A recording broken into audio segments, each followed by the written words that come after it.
So we are slap bang in the middle of COP26. And how is COP26 doing? Hands up who thinks it's doing well. Oh dear. Hands up who thinks it's not doing well.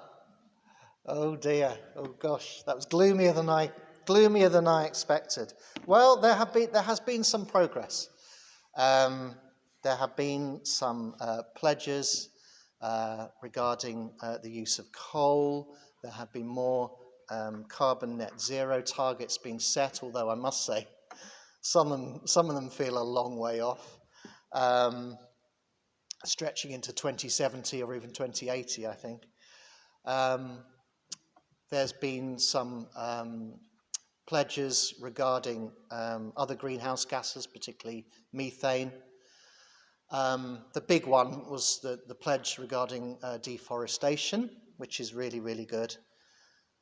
But now, of course, we're in that second week, and after all the glitz and glamour of all the world leaders and all the photo shoots and all the big rhetoric and all the big speeches, in this second week, as somebody has said, the rubber hits the road, and there's lots of really crunchy kind of negotiating going on behind the scenes. And so I thought it would be good, as we're being encouraged actually, and I'm sure many churches are doing this today, to focus our prayers on that ongoing gathering of the nations for the sake of our planet, for the sake of future generations. So, reflecting on our readings today, I'm put in mind of what actually the Australian PM said last week. As I said, there was a lot of rhetoric around last week. There was a lot of, I'm tempted to say blah, blah, blah, but I won't. Well, I just did anyway. The Australian PM actually, I thought said something really sensible for a change, maybe. Sorry for any Australians out there. He said, okay, we're all here as world leaders. We're all here as world leaders and our delegates and our negotiators. But there's some crucial people missing. There's some people who aren't here, who actually are the real people who hold the future in their hands. And he went on to talk about the scientists, and he went on to talk about the entrepreneurs. And he has a point. For all that our industrial age, if you like, has caused problems, the technology that we have evolved at the same time, we mustn't forget. And surely technology is part of the solution. It is part of our way out of the crisis that we've created. And likewise, the entrepreneurs, the business people, the people who actually have the capital to make some of these scientific and technological projects happen. And I thought he was being very, very sensible indeed. But I would like to extend that idea, that actually the people not in the room at the COP conference are not just the scientists and the entrepreneurs, but they are people like us, the people who are on the streets protesting, not only in Glasgow, but I gather in many, many major cities around the world over this weekend. There have been lots and lots of demonstrations.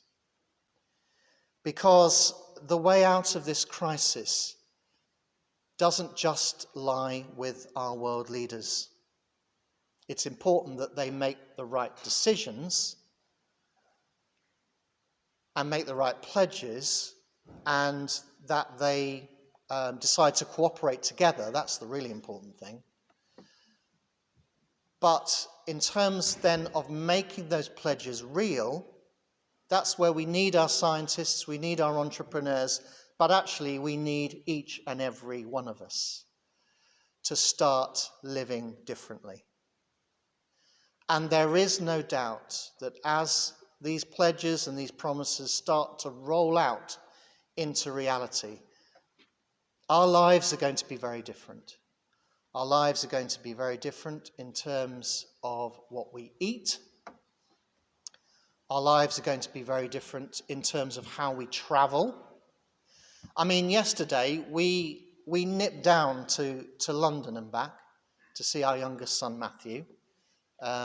He's having a brief visit to London from Italy, so we thought we'd go down and see him.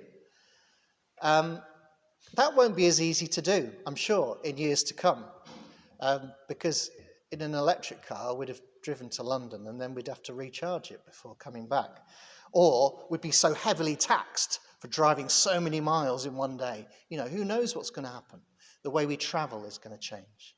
The way we heat our homes, the way, dare I say, we are going to be heating our church buildings and our church schools. All of that is going to change.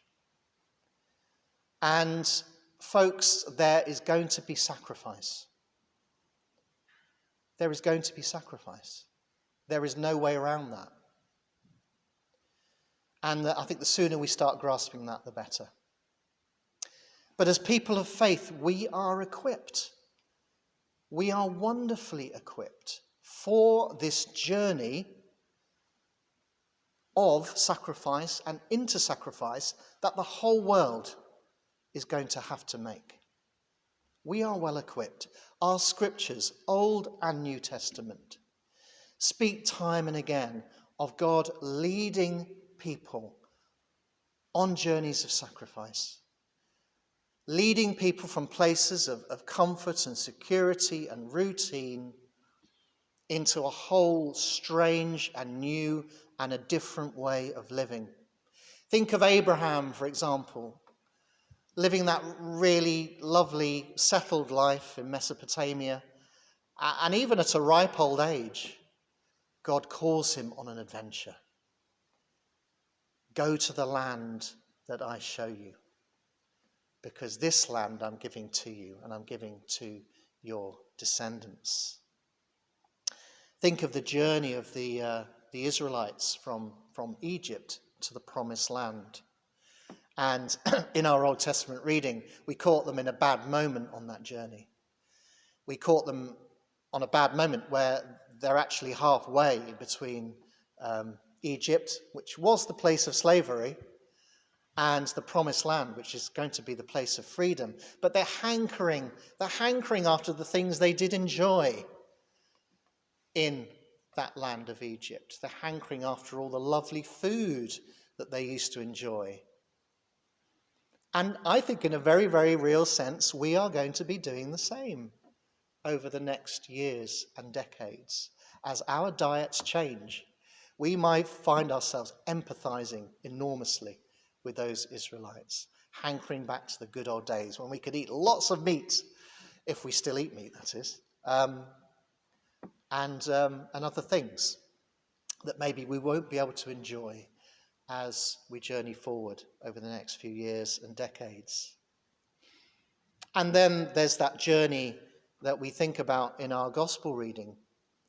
Jesus calling out the apostles and the disciples to a whole new way of life.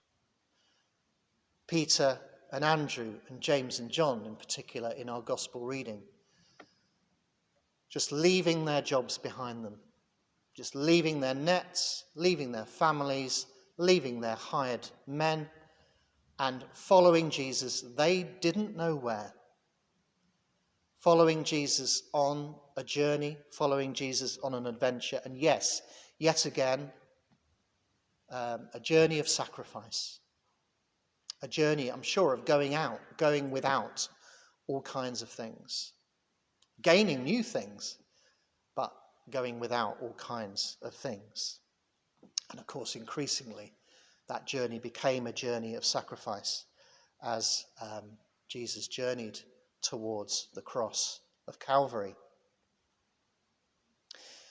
So, brothers and sisters, we are well equipped.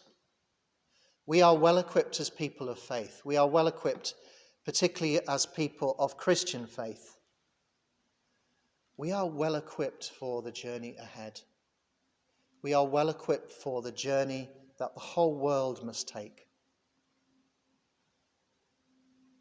in order that the safety of our planet, our species, many other species, be safeguarded.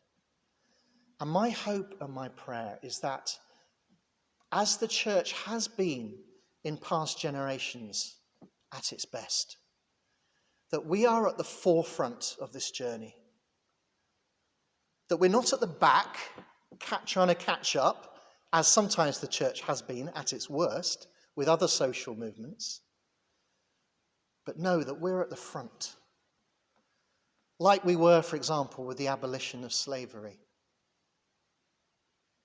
That for once, again, we as people of faith, we as people, as followers of Christ, we are leading the vanguard. We are leading this journey of sacrifice.